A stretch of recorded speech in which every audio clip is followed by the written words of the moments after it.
अपने छोटे छोटे बच्चों के साथ उसी जादुई मिट्टी के घर में रहने लग जाती है।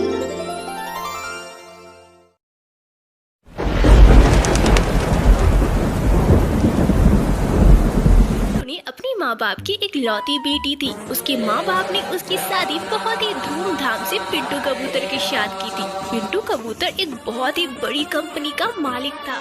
टुनटुनी अपने पति पिंटू कबूतर और अपनी सास बबली के साथ ससुराल में बहुत खुश थी। कुछ दिनों बाद ही टुनटुनी ने घोंसले में 2 अंडे दिए और कालांतर में उन 2 अंडों से 2 छोटे छोटे बच्चे निकले, जिन्हें देखकर उनकी खुशी का ठिकाना न रहा। अरे बेटी टुनटुनी, तूने तो मुझे धन्य ही कर दिया, धन्य। पिंटू बेटा, तू बाप बन गया, बाप, और मैं दादी। हाँ माँ, तूने सच बोला। आज मैं बहुत खुश हूँ। सब कुछ अच्छा भला चल रहा था कि अचानक से कुछ दिनों बाद ही टुनटुनी को खबर मिलती है कि पिंटू की एक दुर्घटना में मौत हो चुकी है।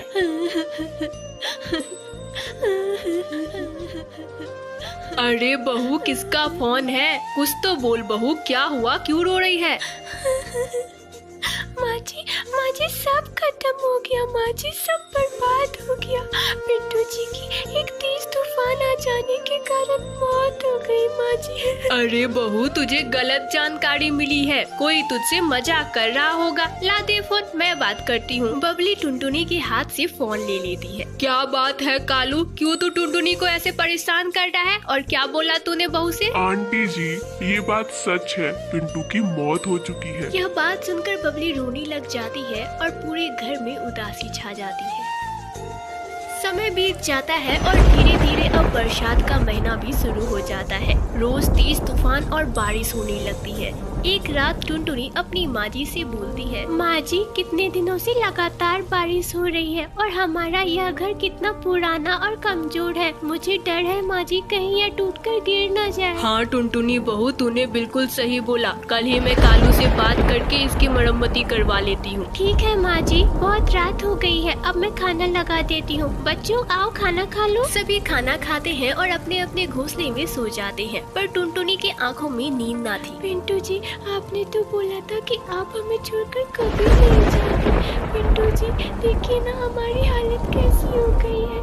आप आ जाओ ना पिंटू जी। टुनटुनी अपने पति पिंटू के ख्यालों में खोई हुई थी कि तभी अचानक से उसे कुछ टूटने की आवाज आती है। वह जल्दी से अपनी सास बबली के पास जाती है और उसे उठाते हुए बोलती है, माँ जी जल्दी उठिए, यह घर टूटने वाला है। माँ जी जल्दी उठिए। हाँ टुनटुनी बहू, जल्दी भाग जल्दी घर से, यह घर गिरने वाला है। भाग जल्दी, बच्चों को ले और भाग जा। बच्चे तो भी बहुत छोटे हैं बहू, यह कैसे बारिश का सामना कर पाएंगे? माँ जी मैं हूँ ना, आप बच्चों की चिंता मत करिए, आप जल्दी घर से बाहर निकलिए। घर से बाहर निकलती है कि तभी अचानक से घर धड़ाम से नीचे गिर जाता है और पूरी तरह टूट जाता है। टुनटुनी बहू, कहाँ हो टुनटुनी बहू? माँ जी मैं यहाँ हूँ। टुनटुनी और उसके दोनों बच्चे सुरक्षित थे। टुनटुनी ने अपने दोनों बच्चों को टोकरी में ले लिया था और वह किसी तरह उड़ रही थी। उसके बाद सभी लोग कालू कौवे के घर पर जाते हैं। अरे कालू बेटे, हमारा झोपड़ी टूट गया है। बेटा, हमारे पास अभी कहीं भी रहने की जगह नहीं है। क्या हम लोग यहाँ पर रह सकते हैं बेटा? अरे नहीं, मेरे पास बिल्कुल भी जगह नहीं है और मेरी झोपड़ी भी बहुत कमजोर है। चलो जाओ यहाँ से। अरे बेटा, ये कैसे बोल रहे हो तुम? मेरा बेटा तो तुम्हारा कितना अच्छा दोस्त था बेटा। अरे ओ बुढ़िया, वो मेरा कोई दोस्त नहीं था। मैं तो बस उससे पैसे ठगने के लिए उसके साथ रहा करता था। हाँ, चल भाग यहाँ से। मेरी झोपड़ी में तुम लोगों के लिए कोई जगह नहीं है, निकल यहाँ से। क्या बोला तूने?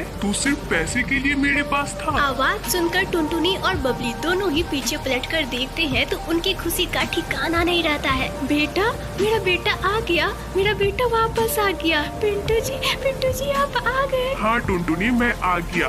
माँ, तेरा बेटा आ गया। अब तू खुश है ना? अब चल जल्दी, बारिश बहुत ज्यादा है, चल कहीं सुरक्षित स्थान पर चलते हैं। पिंटू कबूतर टुनटुनी, बबली और दोनों बच्चों को अपने साथ लेकर एक बहुत बड़े घर में जाता है और उसे अपनी सारी कहानी बताता है कि कैसे उसकी मदद एक बुलबुल ने की। माँ, ये बुलबुल है और इसी ने मेरी जान बचाई। माँ, मैं समुद्र में बहता हुआ इसी के घर के किनारे पहुँचा तो इसने मेरी देख रेख की। मैं तो कई महीनों तक होश में ही नहीं आया माँ, और जब मैं होश में आया तब आप सभी के पास दौड़ा चला आया। बबली और टुनटुनी ने बुलबुल को शुक्रिया किया। उसके बाद पिंटू कबूतर अपने परिवार के साथ फिर से हंसी खुशी रहने लग जाता।